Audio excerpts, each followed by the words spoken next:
Hi అండి. అందరికీ నమస్కారం.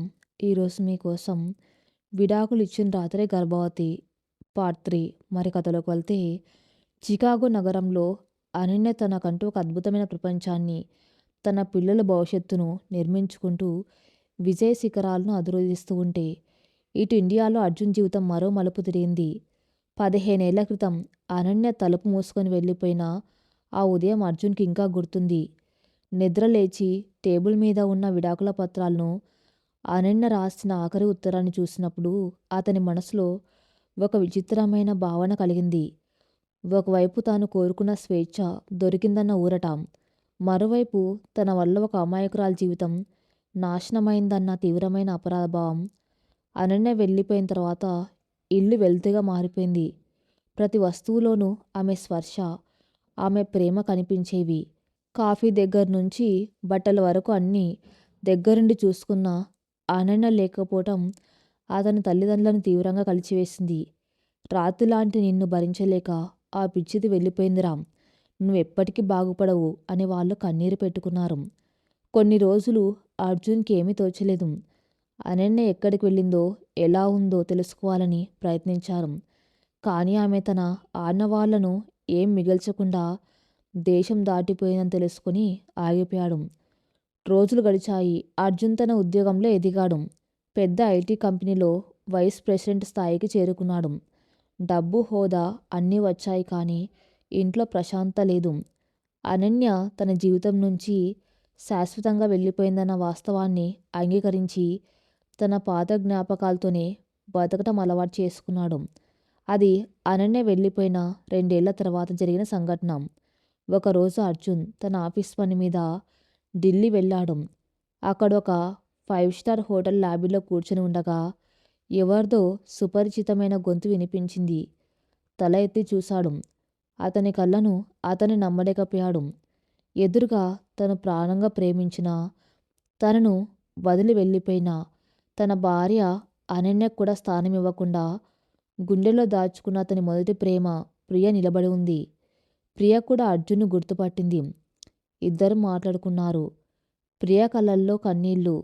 తన తండ్రి బలవంతం మీద చేసుకున్న పెళ్లి నరకప్రాయంగా మారిందని, తన భర్త ఒక శాడిస్ట్ అని, రోజూ తన్ను కొట్టేవాడని, ఆ బాధను భరించలేక విడాకులు తీసుకొని ఇండియాకు వచ్చేశానని ఏడుస్తూ చెప్పింది. నేనెప్పుడు నిన్నే ప్రేమించాను అర్జున్.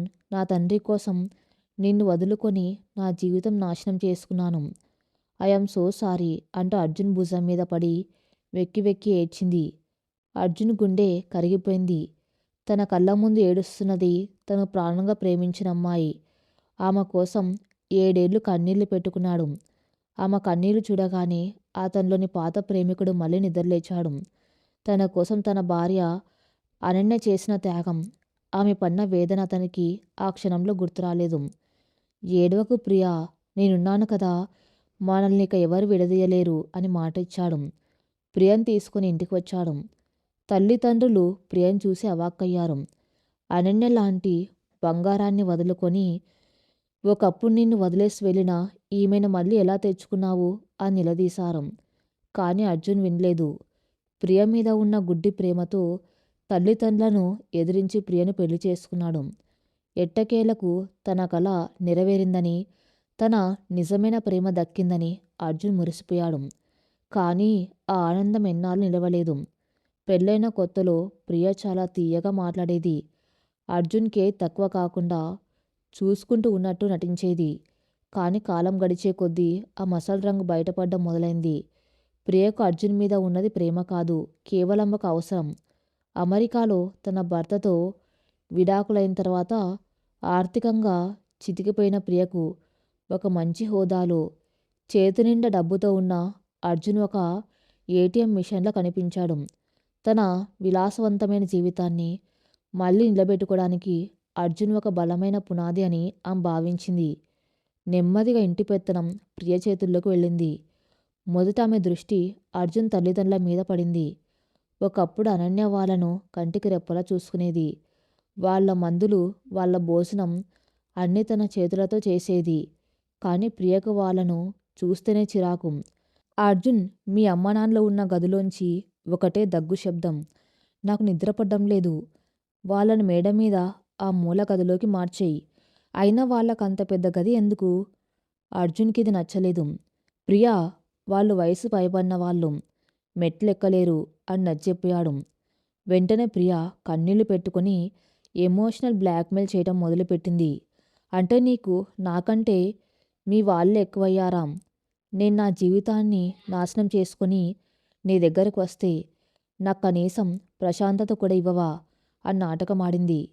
గుడ్డి ప్రేమలో ఉన్న అర్జున్ ఏమీ అనలేక తల్లిదండ్రులను మేడ మీద గదిలోకి పంపించేశాడు.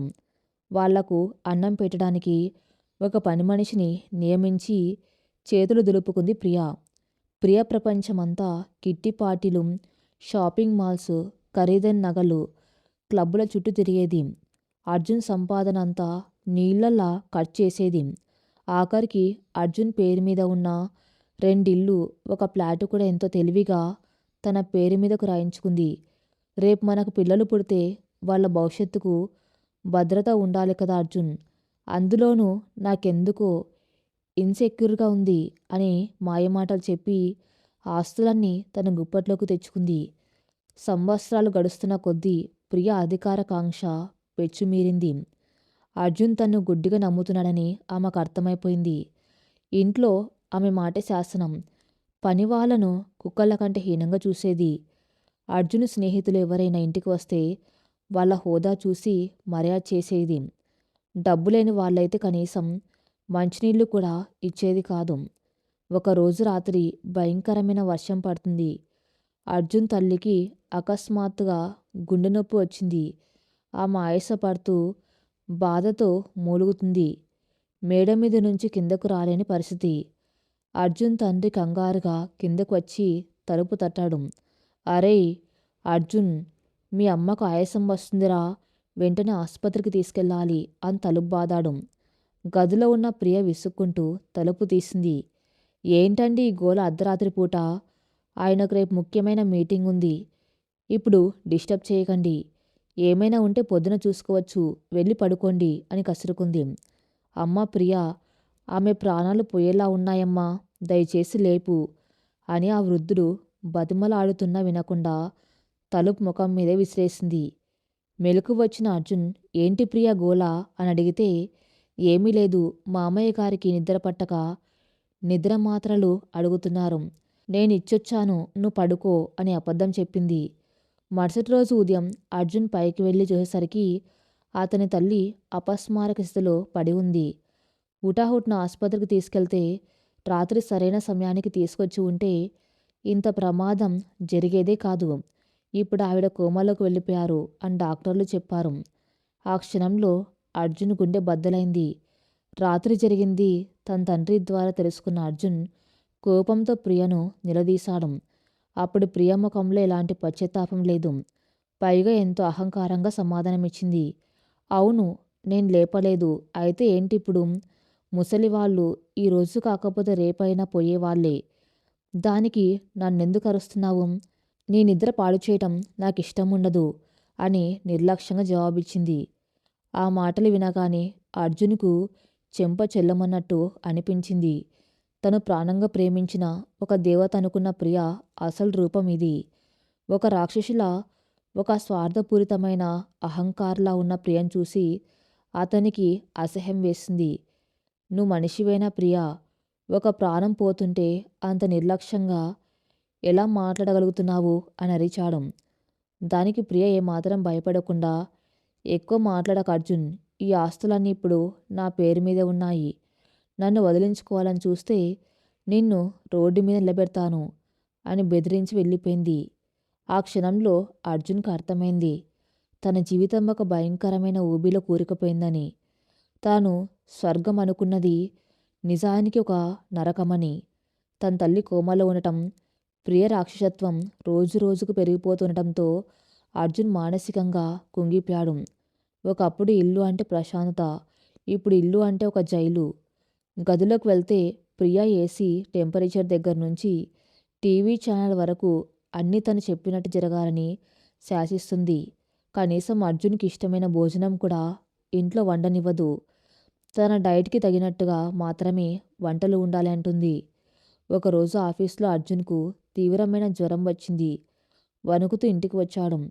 సోఫాలో పడుకొని ప్రియా, కొంచెం వేడినీళ్ళివ్వు, చాలా చలిగా ఉంది అని అడిగాడు.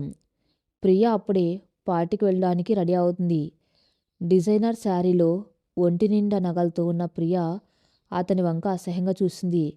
నాకిప్పుడు టైం లేదు అర్జున్, నా ఫ్రెండ్స్ వెయిట్ చేస్తున్నారు. పని వాళ్ళని అడుగు, వాళ్ళిస్తారు. పక్కకు జరుగు, నా చీర నలుగుతుంది అని చెప్పి అతన్ని అక్కడే వదిలేసి పార్టీకి వెళ్ళిపోయింది. జ్వరంతో వణుకుతూ అక్కడే పడి ఉన్న అర్జున్ కళ్ళల్లోంచి నీళ్లు జలజల రాలాయి. కళ్ళు మూసుకున్నాడు. ఆ చీకటి తెరపై 15 ఏళ్ల క్రితం నాటి ఒక దృశ్యం అక్షరాలా కదలాడింది. అదే జ్వరం, అదే వణుకు. కానీ అప్పుడు పక్కన ప్రియ లేదు, అనన్య ఉంది. ఆ రోజు అనన్య ఆఫీస్కు సెలవు పెట్టి రాత్రంతా నిద్రపోకుండా తన పక్కనే కూర్చుంది. చల్లటి నీళ్ళలో ముంచిన బట్టను నుదుటి మీద పెట్టింది. తన చేతులతో వేడివేడి సూప్ పెట్టించింది. వణుకు వస్తుంటే తన చేతులను పట్టుకొని వెచ్చదనమిచ్చింది. అప్పుడు తను ఆమెను పట్టించుకోకపోయినా ఆమె తన ప్రేమను పంచింది. ఆ జ్ఞాపకం రాగానే అర్జున్ గుండెల్లో ఏదో భారం. కన్నీళ్లు ఆపుకోలేకపోయాడు. అనన్య, నా అనన్య, నువ్వు నా కోసం ఎంత చేశావు. నేను విసిరేసిన నా కోసం ఆకలి దప్పులు మర్చిపోయి పడిగాపులు కాసావు. నా అమ్మనాన్నలను నీ సొంత అమ్మనాన్నల కంటే ఎక్కువగా చూసుకున్నావు. నా ఇష్టాలను నీ ఇష్టాలుగా మార్చుకున్నావు. కానీ నేనేం చేశాను? గతమనే ఒక మాయలో పడిపోయి ఒక స్వార్థకారి అయిన ప్రియ కోసం నీలాంటి ఒక దేవతను కాదనుకున్నాను కదా అని గుండెలు బాదుకుని ఏడ్చాడు. అప్పుడే అతనికి తను చేసిన తప్పు విలువ తెలిసింది. అనన్య తన్ను ప్రేమించింది, కానీ ప్రియ తన హోదాను, డబ్బును మాత్రమే ప్రేమించింది. అనన్య తన జీవితంలో వెలుగు నింపడానికి వస్తే తనేమో ఆమెను చీకట్లో గెంటేసి ఒక అగ్నిపర్వతాన్ని ఇంట్లోకి తెచ్చుకున్నాడు. మెల్లగా లేచి పాత సామాన్లు ఉండే గదిలోకి వెళ్ళాడు. ఒక పాత ట్రంకు పెట్టె తెరిచాడు. అందులో అట్టడుగున అనన్య రాసిన ఆఖరి ఉత్తరం ఉంది. అర్జున్, నా ప్రేమతో నిన్ను బంధించాలనుకున్నాను, కానీ నీ సంతోషాన్ని దూరం చేయాలనుకోలేదు. నీకు విముక్తి ఇస్తున్నాను. స్వేచ్ఛగా నీ జీవితాన్ని వెతుకు. ఆ అక్షరాలను చూస్తూ అర్జున్ వెక్కి వెక్కి ఏడ్చాడు. నువ్వు నాకు స్వేచ్ఛ ఇవ్వలేదు అనన్య. నీ బతుకుండగానే నన్ను నరకంలోకి పంపించావు. నీ ప్రేమ విలువ నాకిప్పుడు తెలిసొచ్చింది. వజ్రం లాంటి నిన్ను వదిలేసి గాజు ముక్క లాంటి ప్రియ కోసం నా జీవితాన్ని నాశనం చేసుకున్నాను. నన్ను క్షమించు అనన్య. ఎక్కడున్నావు నువ్వు? కనీసం ఒక్కసారి నిన్ను చూసి నీ కాళ్ళు పట్టుకొని క్షమాపణ అడగాలని ఉంది అని కుమిలిపోయాడు. అర్జున్ జీవితం ఇప్పుడు ఒక అంతులేని చీకటి సొరంగంలో మారిపోయింది. అనన్యను వదులుకొని ప్రియం తెచ్చుకున్నందుకు అతను అనుభవిస్తున్న నరకం అంత ఇంత కాదు. కోమాలోకి వెళ్ళిన అతని తల్లి తగిన వైద్యం అందక కన్ను మూసింది. కన్నతల్లి చనిపోయినప్పుడు కూడా ప్రియ కళ్ళల్లో ఒక్క కన్నీటి చుక్క రాలేదు. పైగా ఈ ముసలిగోల వదిలిపోయింది. ఇప్పుడు ఈ ఆస్తి మొత్తం మందే కదా అన్న ప్రియ మాటలు అర్జున్ గుండెను కోసేశాయి. తండ్రి ఒక అనాథాశ్రమానికి వెళ్ళిపోయాడు. అర్జున్ ఇప్పుడు తన సొంత ఇంట్లోనే ఓ ఖైదీలా బతుకుతున్నాడు. ప్రియ రోజు రోజుకు మరింత రాక్షసులా మారుతుంది. ఆస్తులని తన పేరు మీదకు రాయించుకున్న తర్వాత ఆ మసల అహంకారం బయటపడింది. ఆఖరికి అర్జున్ జీతం డబ్బులను కూడా ఆమె తీసుకుని అతని కేవలం పాకెట్ మనీ మాత్రమే ఇచ్చే స్థాయికి దిగజారింది. ఆఫీస్లో ఎంత ఎదిగినా ఇంట్లోకి వచ్చేసరికి అర్జున్ ఒక బానిసలా మారిపోయాడు. ప్రతిరోజు రాత్రి అతనికి ఒకటే ఆలోచన. అనన్య, అనన్య ఎంత స్వచ్ఛమైంది. తన కోసం, తన తల్లిదండ్రుల కోసం ఎంత తపన పడేది. ఆ 10 ఏళ్ల పాటు ఆమె చూపించిన నిస్వార్థమైన ప్రేమ ముందు ప్రియ స్వార్థం ఒక డ్రైనేజ్ నీళ్ళలా కనిపించింది అర్జున్కు. అనన్య, నన్ను క్షమించనన్య. నేనెంత పెద్ద తప్పు చేశానో నాకిప్పుడు అర్థమవుతుంది. దేవుళ్లాంటి నిన్ను కాదనుకొని దెయ్యంలాంటి ప్రియం తెచ్చుకున్నాను. నువ్విప్పుడు ఎక్కడున్నావో, ఎలా ఉన్నావో అని రోజు రాత్రి దిండులో ముఖం పెట్టుకుని కుమిలి కుమిలి ఏడ్చేవాడు. అతని పశ్చాత్తాపం అగ్నిపర్వతంలా రగులుతుంది. కానీ దాన్ని వ్యక్తపరచడానికి అనన్య అతని జీవితంలో లేదు. ఇంట్లో ప్రియతో రోజు జరిగే గొడవలు భరించలేక అర్జున్ మానసికంగా పూర్తిగా విసిగిపోయాడు. అప్పుడే అతని కంపెనీ నుంచి ఒక ముఖ్యమైన ప్రాజెక్టు కోసం అమెరికా వెళ్ళవలసిన అవసరం వచ్చింది. గ్లోబల్ ఐటీ సమ్మిట్లో పాల్గొనడానికి కంపెనీ అతన్ని ఎంపిక చేసింది. ఆ ప్రయాణం చికాగో నగరానికి. అర్జున్ వెంటనే ఆ అవకాశాన్ని అంగీకరించాడు. కనీసం కొన్ని రోజులైనా ప్రియముఖం చూడకుండా ఆ నగరానికి దూరంగా ప్రశాంతంగా ఉండవచ్చని అతను భావించాడు. విచిత్రం ఏమిటంటే 15 ఏళ్ల క్రితం అనన్య విడాకుల పత్రాలు ఇచ్చి వెళ్ళిపోయిన నగరం కూడా చికాగోనే. కానీ అర్జున్కు ఆ విషయం తెలియదు. విధి ఆడుతున్న ఈ నాటకంలో ఏ నగరమైతే అనన్యకు కొత్త జీవితాన్ని ఇచ్చిందో అదే నగరానికి అర్జున్ తన మనశ్శాంతి కోసం వస్తున్నాడు. చికాగోలో అడుగుపెట్టిన అర్జున్ ఒక 5 స్టార్ హోటల్లో బస చేశాడు.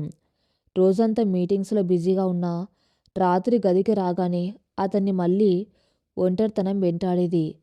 చికాగోలోని చల్లటి వాతావరణం, బయట కురుస్తున్న మంచు అతనికి అనన్య తన కోసం వండిన వేడివేడి కాఫీని గుర్తు చేసేది.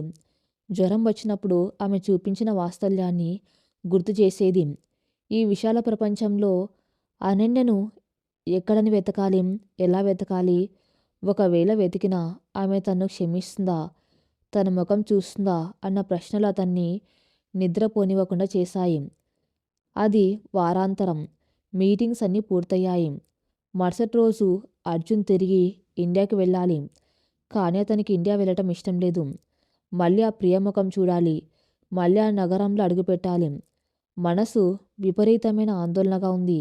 ఒక రెంటల్ కార్ తీసుకుని చికాగో నగర శివర్లలోకి ఒంటరిగా డ్రైవింగ్కి వెళ్ళాడు అర్జున్. ఆ రోజు వాతావరణం చాలా భయంకరంగా ఉంది. కుండపోతగా వర్షం కురుస్తుంది. చలిగాలికి రోడ్లన్నీ మంచుతో, నీళ్లతో ప్రమాదకరంగా మారాయి. విజిబిలిటీ చాలా తక్కువగా ఉంది. కారు నడుపుతున్న అర్జున్ మనసంతా గతం చుట్టూనే తిరుగుతుంది. అనన్య తన మెల్లో తాళి కట్టినప్పుడు ఆమె కళ్ళల్లో కనిపించిన ఆనందం, తాను ప్రియ పేరు కలవరించినప్పుడు ఆమె కళ్ళల్లో కనిపించిన వేదన, ఆఖరి రాత్రి తన గుండెల మీద వాలి ఆమె పెట్టుకున్న ఆ కన్నీటి చుక్క, అన్నీ ఒక సినిమా రీల్లా అతని కళ్ళ ముందు కదులుతున్నాయి. అనన్య, అనన్య, ప్లీజ్ అనన్య, ఒక్కసారి నా జీవితంలోకి రా. నా సర్వస్వం నీ పాదాల దగ్గర పెడతాను. నేను మారుతాను అనన్య అంటూ కారు స్టీరింగ్ మీద తల కొట్టుకుంటూ గట్టిగా ఏడుస్తున్నాడు. కళ్ళ నిండా నీళ్లు ఉండటంతో అతనికి ముందున్న రోడ్డు సరిగ్గా కనిపించడం లేదు. అదే సమయంలో కారులోని ఫోన్ మోగింది. స్క్రీన్ మీద ప్రియా అని వస్తుంది. ఫోన్ లిఫ్ట్ చేయగానే అవతల నుంచి ప్రియా కఠోరమైన గొంతు, హలో అర్జున్, ఆ ఢిల్లీ ఫ్లాట్ పేపర్స్ మీద నువ్వు ఇంకా సైన్ చేయలేదేంటి? రేపు నువ్వు రాగానే వాటి మీద సైన్ చేసి ఆ డబ్బును నా అకౌంట్లోకి ట్రాన్స్ఫర్ చెయ్యి. నాకు కొత్త డైమండ్ నెక్లెస్ కొనాలి. అయినా ఫోన్ ఎందుకు వెంటనే ఎత్తలేదు అని రాక్షంగా అరుస్తుంది. ఆ మాటలు వినగానే అర్జున్లోని అసహనం, కోపం కట్టలు తెంచుకున్నాయి. నా ప్రాణాలు తీస్తుంది చాలక ఇంకా నా రక్తం తాగాలని చూస్తున్నావా, స్వార్థపు రాక్షసి అని గట్టిగా అరుస్తూ చేతిలో ఉన్న ఫోన్ను పక్కకు విసిరికొట్టాడు. ఆ ఆవేశంలో కన్నీరుతో మసకబారిన కళ్ళతో అతను కారు స్టీరింగ్పై నియంత్రణ కోల్పోయాడు. హైవే మీద 120 కిలోమీటర్ల వేగంతో వెళ్తున్న అతని కారు అదుపు తప్పి డివైడర్ను ఢీకొట్టింది. అదే సమయంలో ఎదురుగా వస్తున్న ఒక భారీ ట్రక్కు బ్రేకులు వేయలేక నేరుగా అర్జున్ కారును బలంగా గుద్దింది. డమాల్! భయంకరమైన శబ్దం. అర్జున్ కారు గాల్లోకి ఎగిరి 3 పల్టీలు కొట్టి కింద పడింది. కారు ముందు భాగం పూర్తిగా నుజ్జునుజ్జయింది. అద్దాలు పగిలిపోయాయి. లోపల ఉన్న అర్జున్కు విపరీతమైన గాయాలయ్యాయి. స్టీరింగ్ అతని ఛాతీలోకి బలంగా గుచ్చుకుంది. తల పగిలి రక్తం ధారగా కారుతుంది. 2 కాళ్ళు ఇరుక్కుపోయాయి. క్షణాల్లో ఆ తెల్లటి మంచు రోడ్డు అర్జున్ నెత్తురుతో ఎర్రగా మారిపోయింది. రక్తం మడుగులో అపస్మారక స్థితిలో పడి ఉన్నాడు అర్జున్. అతని పెదవులు మాత్రం సన్నగా అనన్య అని మాత్రం పలుకుతున్నాయి. ప్రమాదం జరిగిన వెంటనే వెనక వస్తున్న కార్లు ఆగాయి. వాతావరణం బీభత్సంగా ఉంది. ఎవరో 911కు కాల్ చేశారు. 10 నిమిషాల్లో అంబులెన్సు, ఫైర్ ఇంజిన్ సిరెన్లు మోగుతూ అక్కడికి చేరుకున్నాయి. రెన్యూ టీం వచ్చి కారు తలుపులను కటర్లతో కత్తిరించి అర్జున్ బయటకు తీశారు. అర్జున్ పరిస్థితి అత్యంత విషమంగా ఉంది. పల్స్ రేటు పడిపోతుంది. Severe head trauma, internal bleeding అవుతుంది. లంగ్స్ డ్యామేజ్ అయ్యే అవకాశం ఉంది. Patient is in critical condition. We need to rush him to the nearest level 1 trauma centre అని పారామెడిక్స్ అరుస్తూ అతను అంబులెన్స్లోకి ఎక్కించారు. అంబులెన్స్ వేగంగా Saran మోగించుకుంటూ Chicago hope medical centre వైపు దూసుకుపోతుంది. ఆ ఆసుపత్రి చికాగోలోనే అత్యుత్తమైనది. అన్నిటికీ మించి ఆ ఆసుపత్రికి chief medical director and head office surgery ఎవరో కాదు, మన డాక్టర్ అనన్య. అదే సమయంలో ఆసుపత్రిలో వాతావరణం చాలా రద్దీగా ఉంది. హైవే మీద జరిగిన ఆ ప్రమాదం వల్ల ఒక్కసారిగా ఎమర్జెన్సీ వార్డుకి పేషెంట్ల తాకిడి పెరిగింది. కోరెడ్ అనౌన్స్ చేశారు. అందుబాటులో ఉన్న డాక్టర్లందరినీ ఎమర్జెన్సీ వార్డుకు పిలిపించారు. అనన్య ఆ రోజు తన విధులు ముగించుకుని ఇంటికి వెళ్ళడానికి సిద్ధమవుతుంది. వీరాది ఇద్దరు ఇంట్లో ఆమె కోసం వేచి ఉన్నారు. అప్పుడే ఆమెకు కోరెడ్ పేసర్ మోగింది. ఒక అంకితభావం గల వైద్యురాలిగా అనన్య ఒక్క క్షణం కూడా ఆలోచించకుండా తన బ్యాగ్ పక్కన పెట్టి మళ్ళీ తన తెల్లటి కోటు వేసుకుని ఎమర్జెన్సీ వార్డు వైపు పరుగు తీసింది. వాట్ ఈజ్ ద స్టేటస్ అని ఎమర్జెన్సీ రూమ్ హెడ్ నర్సును అడిగింది అనన్య. డాక్టర్, ఒక పేషెంట్ పరిస్థితి చాలా క్రిటికల్గా ఉంది. రోడ్డు ప్రమాదం, extremely blood loss, multiple organ injuries. Senior trauma surgeon operation థియేటర్లో వేరే కేసులో ఉన్నారు. ఈ పేషెంట్ని వెంటనే అటెండ్ చేయకపోతే ప్రాణాలు దక్కవు అని కంగారుగా చెప్పింది నర్సు. ప్రిపేర్ ఓటీ నెంబర్ 3, నేను హ్యాండిల్ చేస్తాను. కాల్ ద అనస్థియాలజిస్ట్ ఇమ్మీడియట్లీ అని ఆదేశించింది అనన్య. ఆమె ఒక పీడియాట్రిక్ నియోటాలజిస్ట్ అయినప్పటికీ ఆమెకు జనరల్ అండ్ ట్రామా సర్జరీలో అపారమైన అనుభవం, నైపుణ్యం ఉన్నాయి. చీఫ్ మెడికల్ డైరెక్టర్ హోదాలో ఉన్న ఆమె ఇలాంటి అత్యవసర సమయాల్లో స్వయంగా రంగంలోకి దిగటం ఆమెకు అలవాటే. ఆపరేషన్ థియేటర్ 3 పెద్ద పెద్ద సర్జరికల్ లైట్లు వెలిగాయి. అర్జున్ను స్ట్రెచ్చర్ మీద వేసుకుని నర్సులు లోపలికి తీసుకొచ్చారు. అతని ముఖం మొత్తం రక్తంతో తడిసిపోయింది. తలకు బలమైన గాయం అవ్వటంతో ముఖం గుర్తుపట్టలేనంతగా కమిలిపోయి ఉంది. ఆక్సిజన్ మాస్క్ పెట్టి ఉండటంతో అతని రూపురేఖలు స్పష్టంగా కనిపించడం లేదు. గుండె కొట్టుకునే వేగం తెలిపే మానిటర్ బీప్ బీప్ అని వేగంగా ప్రమాదకర స్థాయిలో శబ్దం చేస్తుంది. అనన్య చేతులు శుభ్రం చేసుకుని సర్జికల్ గౌను, గ్లౌజులు వేసుకుని లోపలికి వచ్చింది. ఆమె ముఖానికి సర్జికల్ మాస్క్ ఉంది. కేవలం ఆమె ఆత్మవిశ్వాసంతో కూడిన కళ్ళు మాత్రమే బయట కనిపిస్తున్నాయి.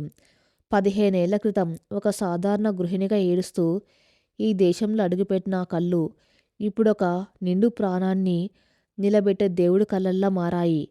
అనన్య వేగంగా ఆపరేషన్ టేబుల్ దగ్గరకు వెళ్ళింది. బీపీ ఎంతుంది అని అడిగింది. 60/40 డాక్టర్, కంటిన్యూస్గా డ్రాప్ అవుతుంది అని బదులిచ్చింది నర్సు. ఇంటర్నల్ బ్లీడింగ్ ఎక్కడ అవుతుందో చెక్ చేయాలి. ముందు అతని ఫేస్ మీద ఉన్న రక్తాన్ని క్లీన్ చేయండి.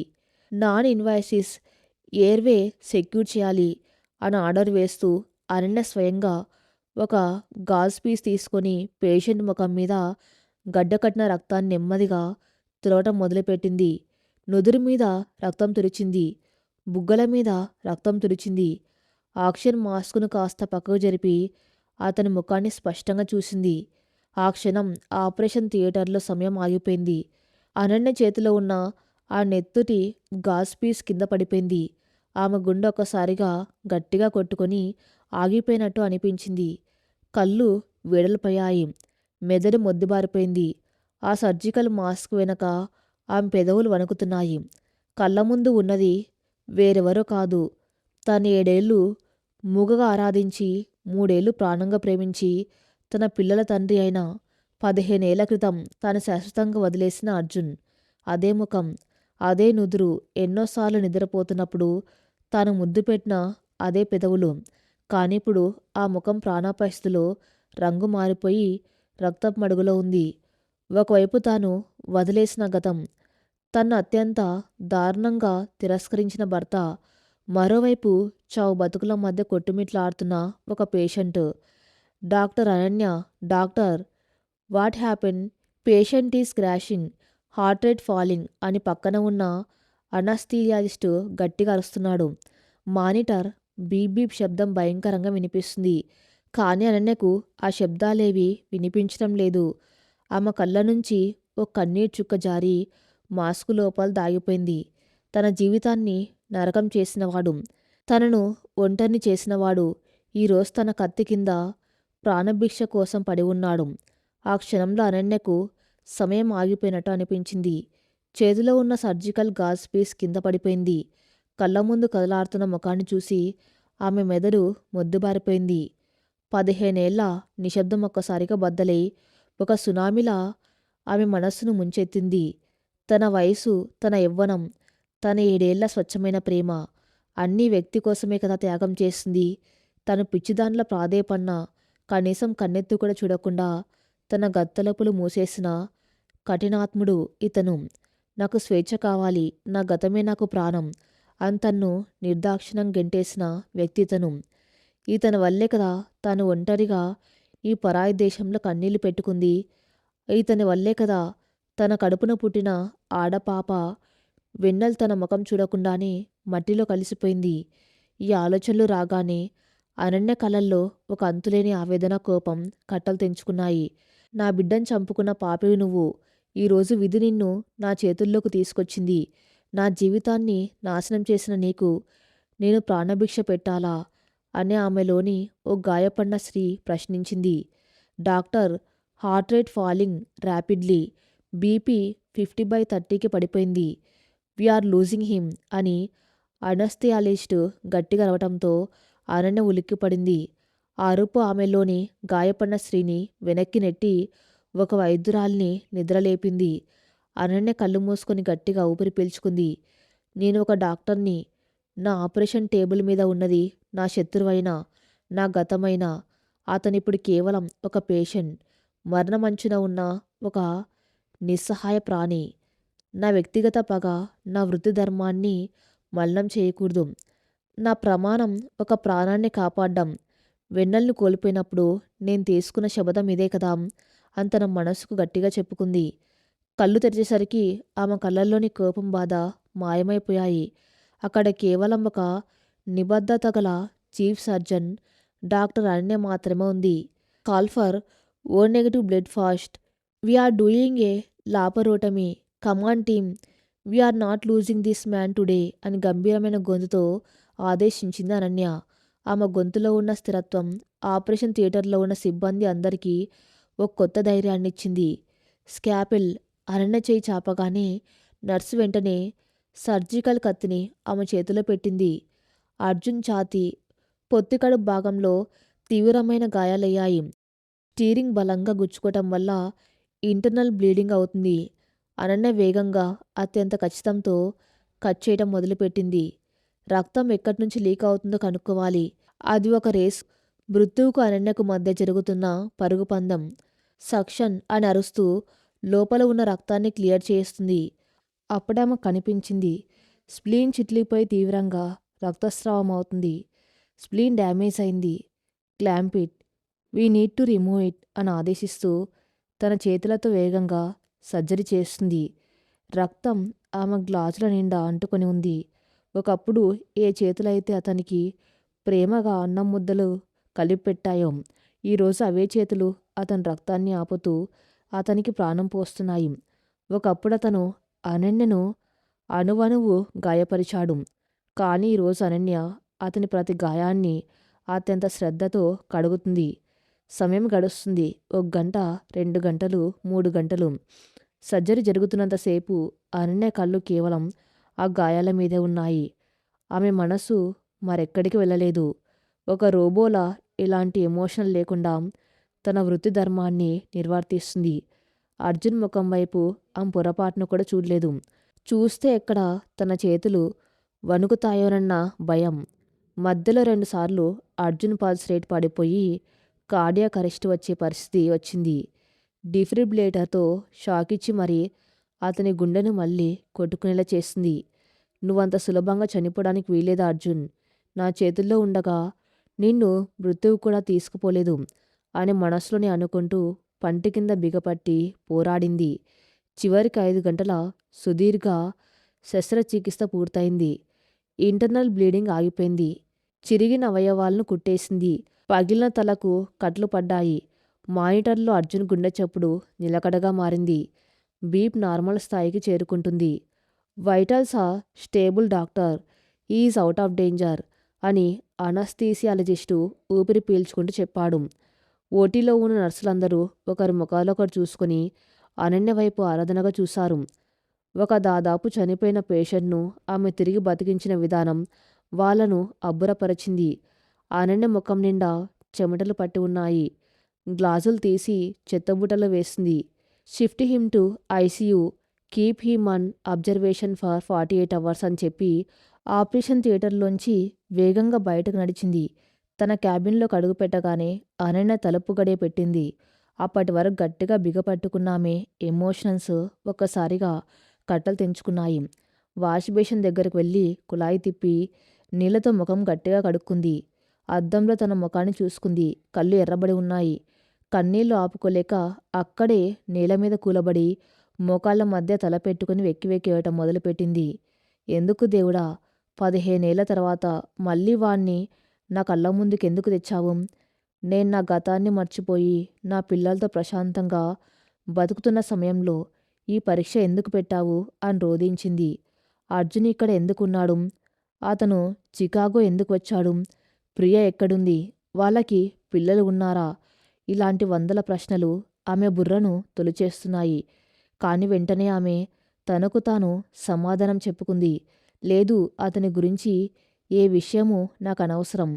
అతను కేవలం నా ఆస్పత్రికి వచ్చిన ఒక పేషెంట్. అతన్ని బతికించడం ఒక డాక్టర్గా నా బాధ్యత. అది నేను నెరవేర్చాను. అంతకుమించి అతనికి నాకు ఎలాంటి సంబంధం లేదు. అతన్ని ఇక్కడి నుంచి డిశ్చార్జ్ అయ్యేలోపు నేను అతనికి కనిపించకూడదు. నా పిల్లలు వీరాదిలకు ఈ విషయం ఎప్పటికీ తెలియకూడదు. వాళ్ళ ప్రపంచంలో నేను తప్ప ఎవరికీ స్థానం లేదు. తన మనసును గట్టిగా కట్టడి చేసుకుంది. కన్నీళ్లు తుడుచుకొని మళ్ళీ ఒక నిబ్బరమైన వైద్యురాల్లా కుర్చీలో కూర్చుంది. ఒక హాస్పిటల్ అడ్మినిస్ట్రేటర్కు ఫోన్ చేసి రూమ్ నెంబర్ 402లో ఉన్న పేషెంట్ వివరాలు, అతని అడ్రస్సు, ఇండియాలో ఉన్న వాళ్ళ కుటుంబ సభ్యులకు సమాచారం అందించండి. అన్ని ఖర్చులు హాస్పిటల్ విఐపి ఫండ్స్ నుంచి భరించండి. కానీ నా పేరు ఎక్కడ బయటకు రాకూడదు అని స్పష్టమైన ఆదేశాలిచ్చింది. 2 రోజులు గడిచాయి. అర్జున్ ఇంకా ఐసీయూలోనే ఉన్నాడు. మత్తుమందు ప్రభావం వల్ల అతనింకా స్పృహలోకి రాలేదు. కానీ అతని బ్రెయిన్లో నెమ్మదిగా కదలికలు మొదలయ్యాయి. అనన్య ప్రతిరోజు రాత్రి ఎవ్వరులేని సమయంలో ఐసీయూ బయట ఉన్న అద్దం వెనక నిలబడి అర్జున్ను చూసి వెళ్ళేది. అతని ముఖం మీద గాయాలు, తలకు ఉన్న బ్యాండేజ్ చూసి ఆమె మనస్సు మూగగా రోదించేది. 15 ఏళ్ల వయసు పెరిగిన అర్జున్ ముఖంలో ఇప్పుడు ఆనాటి కల లేదు. ఏదో తీవ్రమైన అశాంతి, అలసట కనిపిస్తున్నాయి. నీ గతమైన ప్రియ దొరికిన తర్వాత కూడా నీ ముఖంలో ఈ అశాంతి ఎందుకు అర్జున్? నువ్వు సంతోషంగా లేవా అని మనసులోనే అడిగేది. కానీ సమాధానం చెప్పటానికి అతను అపస్మారక స్థితిలో ఉన్నాడు. 3వ రోజు ఉదయం అర్జున్ వేలు నెమ్మదిగా కదిలాయి. కండ్రెప్పలు బరువుగా పైకి లేచాయి. చుట్టూ ఉన్న తెల్లటి వాతావరణం, బీప్ శబ్దాలు, చేతికి ఉన్న ఐవీ పైపులు. అతను ఎక్కడున్నాడో అర్థం చేసుకోవడానికి అతనికి కొన్ని నిమిషాలు పట్టింది. ఒళ్ళంతా విపరీతమైన నొప్పి, ఛాతీలో ఏదో బరువు పెట్టినట్టుగా ఉంది. అతను కళ్ళు తెరిచిన వెంటనే ఒక నర్సు లోపలికొచ్చింది. Hello mister Arjun, welcome back. మీరు చాలా అదృష్టవంతులు. ఆ యాక్సిడెంట్లో మీ కారు నుజ్జునుజ్జయింది. ఎవరు బతకరనుకున్నారు. కానీ మా చీఫ్ సర్జన్ ఒక దేవుళ్లా వచ్చి మిమ్మల్ని బతికించారు. ఆవిడ చేతుల్లో పడి ఏ పేషెంట్ చనిపోలేదు. యూ షుడ్ థ్యాంక్ హర్ అని చిరునవ్వుతూ చెప్పింది నర్సు. అర్జున్కు మసకగా ఏదో గుర్తొస్తుంది. వర్షం, కారు స్లిప్ అవటం, భయంకరమైన శబ్దం. అంతా చీకటి. నన్ను బతికించిన ఆ డాక్టర్ పేరు అని చాలా కష్టంగా గొంతు రాకుండా అడిగాడు. మా చీఫ్ డాక్టర్ అండి, ఆవిడ పేరు. నర్సు చెప్పబోతూ ఉండగానే డోర్ తీసుకొని ఒక డాక్టర్ లోపలికొచ్చింది. అది అనన్య. ఆమె ముఖానికి సర్జికల్ మాస్క్ ఉంది. తలకు సర్జికల్ క్యాపు, కళ్ళకు పారదర్శకమైన మెడికల్ గ్లాసెస్ ఉన్నాయి. ఆమె ముఖంలో కేవలం కళ్ళు మాత్రమే బయట కనిపిస్తున్నాయి. అనన్య ఉద్దేశపూర్వకంగానే తన్ను తాను పూర్తిగా కవర్ చేసుకుని వచ్చింది. అర్జున్కు తన ముఖం ఎట్టి పరిస్థితుల్లోనూ కనిపించకూడదని ఆమె నిర్ణయం. గదిలోకి రాగానే నర్సు గౌరవంగా పక్కకు తప్పుకుంది. అనన్య నేరుగా అర్జున్ మంచం దగ్గరకు వచ్చింది. మానిటర్ వైపు చూసి వైటల్స్ నోట్ చేసుకుంది. అర్జున్ వైపు ఆమె చూడకూడదని ప్రయత్నిస్తుంది. కానీ ఒక పేషెంట్ కండిషన్ చెక్ చేయడానికి డాక్టర్ అతని కళ్ళల్లోకి చూడక తప్పదు. అనన్య నెమ్మదిగా తల కిందకు దించి అర్జున్ కళ్ళల్లోకి చూసింది. అర్జున్ కూడా కళ్ళు పూర్తిగా తెరిచి ఆ డాక్టర్ వైపు చూశాడు. ఆ క్షణం గదిలో ఒక విచిత్రమైన ప్రశాంత అలుముకుంది. సర్జికల్ మాస్క్ వెనక ఉన్న ఆ కళ్ళను చూడగానే అర్జున్ గుండె వేగంగా కొట్టుకోవడం మొదలుపెట్టింది. మానిటర్లో బీప్ శబ్దం కొద్దిగా పెరిగింది. ఆ కళ్ళు, ఆ లోతైన ప్రశాంతమైన కరుణతో నిండిన ఆ కళ్ళు అతనికెంతో పరిచయం ఉన్నట్టు అనిపించింది. వేలాది మైళ్ళ దూరంలో, ఒక పరాయి దేశంలో, ఒక అపరిచిత డాక్టర్ కళ్ళల్లో తనకు తెలిసిన ఆత్మీయత ఏమిటి? తన కోసం రాత్రంతా మెలకువగా ఉండి జ్వరం తగ్గేలా చేసిన కళ్ళవే. తన కోసం నిరీక్షించి కన్నీళ్లు పెట్టుకున్న కళ్ళవే. పెళ్లిపీటల మీద ఆనందంతో మెరిసిన కళ్ళవే. అర్జున్ మెదడు మత్తులో ఉన్న అతని మనస్సు ఆ కళ్ళను గుర్తుపట్టింది. అతని చూపు అనన్య కళ్ళలోంచి పక్కకు మళ్ళటం లేదు. అతని కళ్ళల్లో ఒక అంతులేని ఆవేదన, ఒక ప్రశ్న, ఒక క్షమాపణ అన్నీ కలిసి అనన్యను చుట్టుముట్టాయి. అనన్యకు అతని చూపును ఎదుర్కోవటం కష్టంగా మారింది. ఆమె కళ్ళలో నీళ్లు సుళ్ళు తిరగటం మొదలైంది. అవి బయటకు రాకముందే ఆమె తన చూపును పక్కకు తిప్పుకోవాలని ప్రయత్నించింది. సరిగ్గా అప్పుడే అర్జున్ తన కుడి చేతిని చాలా కష్టంగా నొప్పితో పైకి లేపి వైటల్ చెక్ చేస్తున్న అనన్య గ్లౌజ్ వేసుకున్న చేతిని పట్టుకున్నాడు. ఆ స్పర్శ 15 ఏళ్ల తర్వాత అర్జున్ చేతులు తను తాకగానే అన్న శరీరంలో విద్యుత్ ప్రవహించినట్టయింది. ఆమె ఒక్కసారిగా ఉలిక్కిపడి స్థిరంగా నిలబడింది. అర్జున్ కళ్ళల్లోంచి ఒక కన్నీటి చుక్క రాలి బుగ్గ మీద పడింది. ఆక్సిజన్ మాస్క్ లోపల నుంచి చాలా బలహీనమైన వణుకుతున్న గొంతుతో ఒకే ఒక మాట అన్నాడు. అనన్య. ఆ పిలుపు వినగానే అనన్య గుండె ఆగిపోయినట్టయింది. అతను తన్ను గుర్తుపట్టాడా? కేవలం తన కళ్ళను బట్టి 15 ఏళ్ల తర్వాత కూడా తన్ను గుర్తించాడా? లేక మత్తులో కలవరిస్తున్నాడా? ఆమె చేతులు వణికిపోయాయి. ముసుగు వెనక ఆమె పెదవులు గట్టిగా బిగుసుకున్నాయి. కన్నీళ్లు రాకుండా కళ్ళను గట్టిగా మూసుకొని తెరిచింది. ఏమీ తెలియనట్టుగా నటించింది. అర్జున్ పట్టుకున్న తన చేతిని సున్నితంగా కానీ దృఢంగా వెనక్కి తీసుకుంది. అర్జున్ వైపు చూడకుండా పక్కనున్న నర్స్ వైపు తిరిగి ఇంగ్లీష్లో మాట్లాడింది. He still డెలీరియస్. మత్తుమందు ప్రభావం ఇంకా ఉంది. పల్స్ నార్మల్గానే ఉంది. పెయిన్ కిల్లర్స్ డోస్ కొంచెం తగ్గించండి. ఏమైనా ఎమర్జెన్సీ ఉంటే నాకు ఇన్ఫార్మ్ చేయండి అని చెప్పి ఆ గదిలో ఒక క్షణం కూడా ఆగకుండా గబాగబా బయటకు నడిచిపోయింది. ఆమె వెళ్తున్నప్పుడు ఆమె తెల్లటి కోటు గాలికి ఎగిరింది. అర్జున్ కళ్ళు ఆ కోటు వెనకాలే వెళ్ళాయి. తలుపు మూసుకున్న శబ్దం వినిపించింది. 15 ఏళ్ల క్రితం అనన్య ఇల్లు వదిలి వెళ్ళిపోయినప్పుడు వినిపించిన అదే తలుపు శబ్దం ఇప్పుడు అర్జున్ చెవుల్లో మళ్ళీ ప్రధ్వనించింది. అనన్య, నా అనన్య.